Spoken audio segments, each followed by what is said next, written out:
दोस्तों, अपने audit booklet का 7वां सेक्शन है डिपॉजिट सेक्शन। बैंक के दो इंपॉर्टेंट पैरामीटर्स होते हैं, एक लोन साइड और एक deposit side. So we are talking on a liability side deposits. Deposits ये जो है, हर एक बैंक का अलग अलग पैरामीटर्स होते हैं, अलग अलग स्कीम होते हैं। मेजरली अगर मैं क्लासिफिकेशन करने की कोशिश करूँ डिपॉजिट की, तो तीन पार्ट में कर सकते हैं अपन, तीन या चार पार्ट में। First one was saving deposit, second one was current account deposits, third one recurring deposits and pigmy deposits, और fourth one is fix deposit. उसमें से जो पहले तीन टाइप बताया मैंने, saving, current, RD and pygmy, ये हर बैंकों में कॉमन होते हैं। बट फिक्स डिपॉजिट में अलग अलग स्कीम होती है। कोई अष्टचक्र बोलते हैं, कोई एमआईडी बोलते हैं। तो यहाँ पे आपको डिपॉजिट कितने टाइप्स की है ये अंडरस्टैंड करना पड़ेगा। सबसे पहले किस डिपॉजिट पे एफडी का जो इंटरेस्ट है वो अकाउंट में जमा होता है, किस में मैच्योरिटी पे इंटरेस्ट देते हैं। तो ये आपको हर स्कीम के वाइज क्लासिफिकेशन करते हो कौन सी एफडी कब रिन्यू हो रही है। तो ओवरऑल अपने को डिपॉजिट साइड में ये चारों पांचों सेगमेंट चेक करना जरूरी है। तो coming to the qualification part और चेकिंग पार्ट, अपने को चेक करना है कि केवाईसी जो है, KYC means know your customer guidelines. Know your customer guidelines में आता है तुम्हारा फोटो है या नहीं है, पैन कार्ड है या फिर फॉर्म नंबर 6061 है या नहीं है, देन आधार कार्ड है या फिर एड्रेस प्रूफ है या नहीं है, देन अगर करंट अकाउंट है तो उसका बिजनेस प्रूफ है क्या नहीं है, photo, signature scanning, risk classification हुआ है क्या नहीं हुआ है। ये सब पार्ट आता है केवाईसी में। सो बेसिकली इन डिपॉजिट अपने को saving account, current account, FD और आरडी, इसके सबसे पहले आपको करना है अकाउंट ओपनिंग लिस्ट लेनी है उनसे। सबसे पहले अपना टेन्योर जो है 1 अप्रैल 2020 से लेके तो 31 मार्च 2021 का टेन्योर है। इस टेन्योर में जो भी अकाउंट्स ओपन हुए हैं इसकी लिस्ट ले लीजिए, सबकी, saving account, current account, FD, RD, pygmy, all. अगर आपने पूरा अकाउंट ओपनिंग लिस्ट साथ में लिया है तो सॉर्टिंग कर लीजिए, डिपॉजिट अलग कर लीजिए, लोन अलग कर लीजिए। देन अपने को केवाईसी चेक करना है। अपने को केवाईसी जितने भी नए अकाउंट चेक किए, सैम्पलिंग मेथड पे अपने को चेक करना है। सैम्पलिंग मतलब अपन एक सिस्टमेटिक मेथड पे सॉर्ट करेंगे लिस्ट को और उसमें से कुछ सैंपल अपन सिलेक्ट करेंगे। तो सैम्पलिंग किस तरह से करना है मैं इस वीडियो के एंड में बताऊंगा आपको, डिपॉजिट अकाउंट में सैम्पलिंग किस तरह से करना है। तो आपको चेक करना है केवाईसी कंप्लायंसेस नए अकाउंट में हुए या नहीं हुए।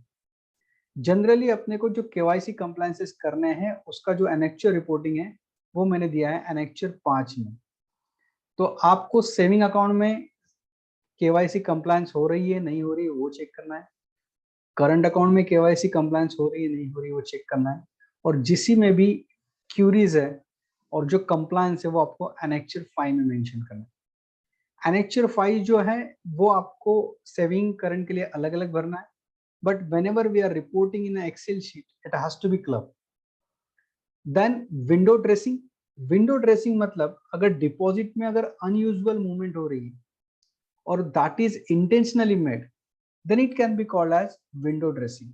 फॉर एग्जाम्पल, 15 मार्च को ब्रांच की डिपॉजिट है सपोज 25 करोड़ रुपीज, 31 मार्च को बैलेंस शीट में डिपॉजिट है 50 crore rupees, and again on 10th of April deposit है 25 करोड़, और आपने थ्रू आउट वॉल्यूम चेक किया, एवरेज डिपॉजिट ब्रांच की थी 25 से 30 करोड़, बट जस्ट 31 मार्च को ब्रांच ने कुछ डिपॉजिट अमाउंट बढ़ा के बताने के लिए कुछ एंट्रीज डिपॉजिट बोल के लिए शॉर्ट टर्म पीरियड के लिए 7 दिन के लिए, और डिपॉजिट रीपे कर दी। So this may come under the classification of window dressing. I am not exactly calling this as a window dressing, but you have to see that whether the branch is doing such as practices on a regular basis or not, and whether these deposits are taken only for the purpose of 31st March. If yes, then it is a window dressing. So we have to check balance sheet date deposit and deposit after the certain period and deposit before certain period of 31st March. Then inoperative and dormant account, generally कोई account 1 साल या 2 साल तक transaction नहीं होता है तो वो इनऑपरेटिव या डोरमेंट अकाउंट हो जाता है। तो बैंक की पॉलिसी क्या है, whether the bank is properly classifying the account into inoperative or dormant account. और एक बार अकाउंट इनऑपरेटिव या डोरमेंट कैटेगरी में चला गया तो उसमें ट्रांजैक्शंस नहीं हो सकते। ट्रांजैक्शंस मींस विड्रॉवल ट्रांजैक्शंस नहीं हो सकते हैं। और अगर आपको विड्रॉवल ट्रांजैक्शन करना है तो it has to be authorised by the senior officer, that is branch manager और accountant, whatever position available in the branch. तो अपने को list of dormant account activated during the period भी लेना है उनसे। तो जो अकाउंट एक बार डोरमेंट कैटेगरी में गया है और अपने पीरियड में उसमें एक्टिवेशन किया गया है तो उसका आपको लिस्ट लेना है, उसमें सैम्पलिंग लगाना है। Once account is shifted to dormant, उसे अगर वापस एक्टिव स्टेटस लाना है तो branch manager has to ensure the re KYC, classification proper है नहीं है और ट्रांजैक्शन किस तरह से हो रहा है उस ट्रांजैक्शन पे भी मॉनिटरिंग ब्रांच मैनेजर को करना है। तो अपन ने यहाँ पे उस कैटेगरी को एनेक्चर 6 में कवर किया है। तो आपको चेक करना है कि एनेक्चर 6 आपने प्रॉपरली लिया है नहीं लिया है, वो प्रॉपरली फिल है नहीं।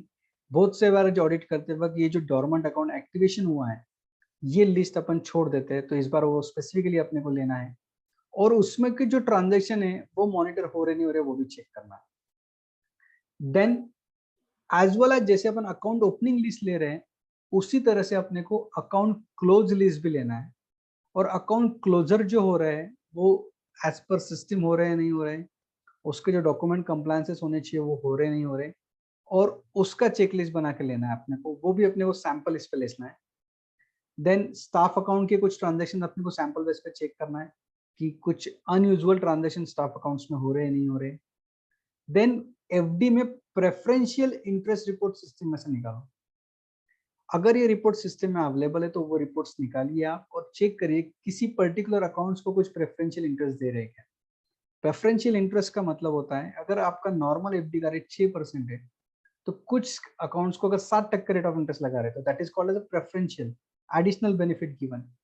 तो ये जो एडिशनल बेनिफिट दिया है ये एचओ पॉलिसी के हिसाब से है या नहीं है कि ब्रांच ने उसके डिस्क्रिशनरी पावर में कुछ अकाउंट्स को ज्यादा बेनिफिट दे दिया। अगर प्रेफरेंशियल इंटरेस्ट पे हो रहा है तो इट इज अ वायलेशन। अगर एचओ पॉलिसी के हिसाब से नहीं है तो वी हैव टू क्वालिफाई और report. Then chequebook register, normally chequebooks जो है रिक्विजिशन स्लिप पे मिलते हैं। रिक्विजिशन स्लिप आपको काउंटर चेक करना है कि रिक्विजिशन स्लिप उसने दिया है नहीं दिया है। देन चेकबुक की रिक्वेस्ट इन्होंने सीबीएस में सिस्टम में पंच करने के बाद हेड ऑफिस से चेकबुक आने के बाद वो चेकबुक रजिस्टर में मेंशन होना चाहिए। The chequebook has to be serially mentioned in the chequebook register और जब वो कस्टमर को देंगे तो कस्टमर के सिग्नेचर उसके सामने चाहिए। ये मेथड फॉलो हो रही नहीं हो रही है वो चेक करो और जो सिग्नेचर जिस अकाउंट के सामने सिग्नेचर नहीं हुई है वो क्लोजिंग स्टॉक अपने को चेक करना है चेकबुक रजिस्टर से विद फिजिकल चेकबुक्स।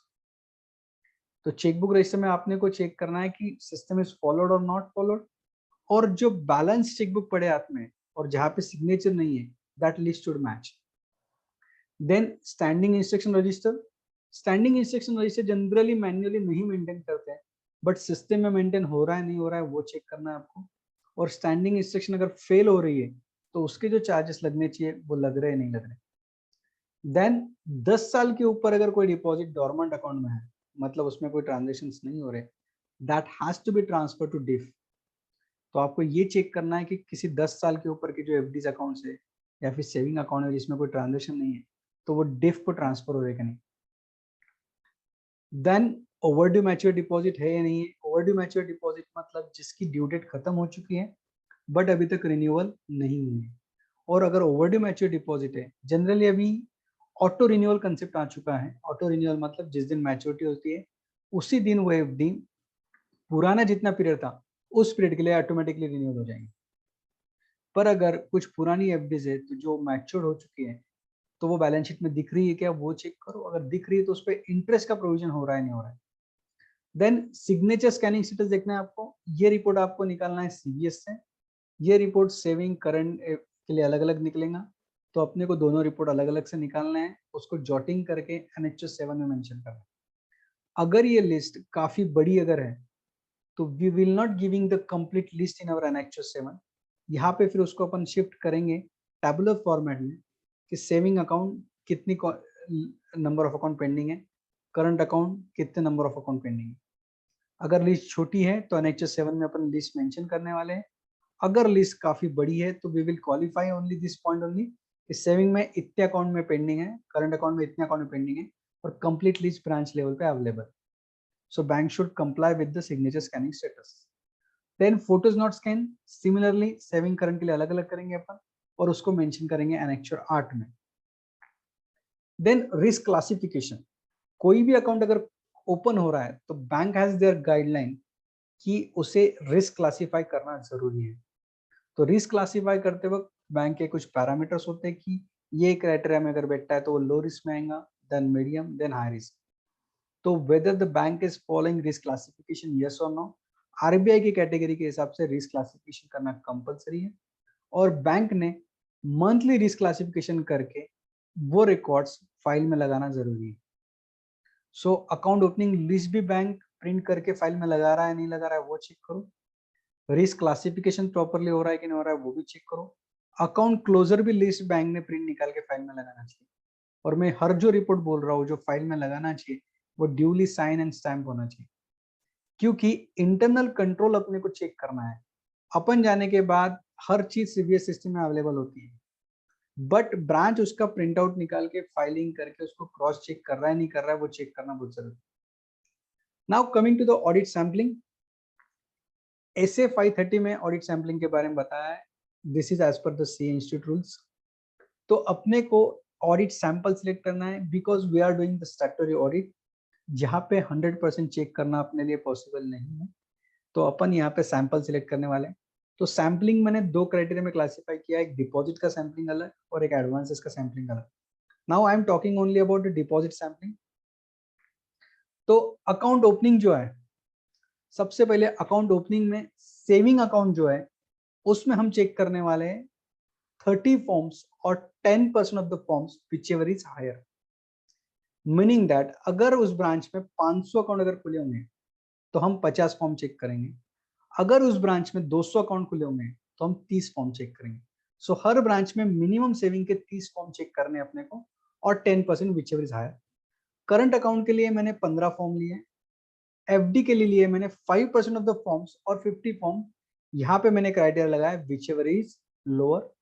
आरडी के लिए लिया है 10% of the forms. So account opening list लिखना है अपने को। अकाउंट ओपनिंग लिस्ट अगर पीडीएफ में दिया है तो उसे एक्सेल में कन्वर्ट करना है।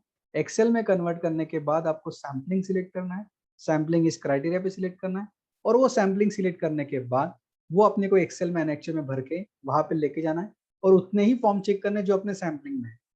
सैम्पलिंग लगाते वक्त स्ट्रैटाफाइड सैम्पलिंग लगाना है अपने को, एक प्रॉपर बेस लगा के सैम्पलिंग लगाना है।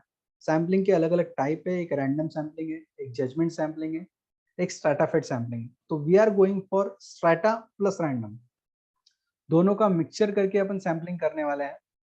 तो सैम्पलिंग इज वेरी इंपॉर्टेंट। अगर सैम्पलिंग में एरर रेशियो ज्यादा है तो इस केस में अपन अपना सैंपल साइज बढ़ाएंगे। सैम्पलिंग में अगर एरर रेशियो ज्यादा है तो अपन सैम्पलिंग बढ़ाएंगे। ये जो मैंने फॉर्म बताया इसमें आप और एडिशन फॉर्म कर सकते हो।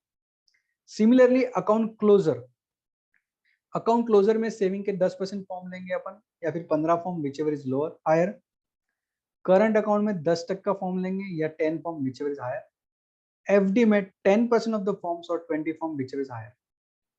सिमिलरली डोरमेंट अकाउंट एक्टिवेशन में आप 15 फॉर्म चेक करेंगे या 10% of the form whichever is higher. So friends, we are doing the audit on a sampling basis.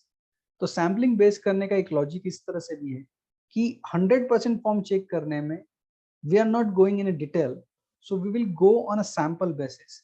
Sample base में जाने के बाद कि बैंक का इंटरनल कंट्रोल किस तरह से है, whether the bank is complying the guideline 100%, and whatever sample we are selecting, we have to check very thoroughly each and every sample because we are doing the audit on the basis of sample.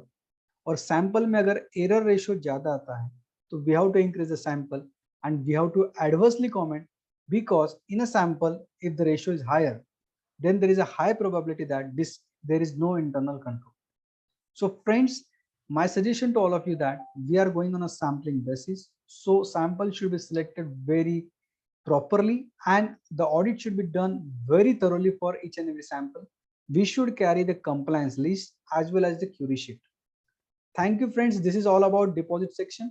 In next section, we are covering the advanced section.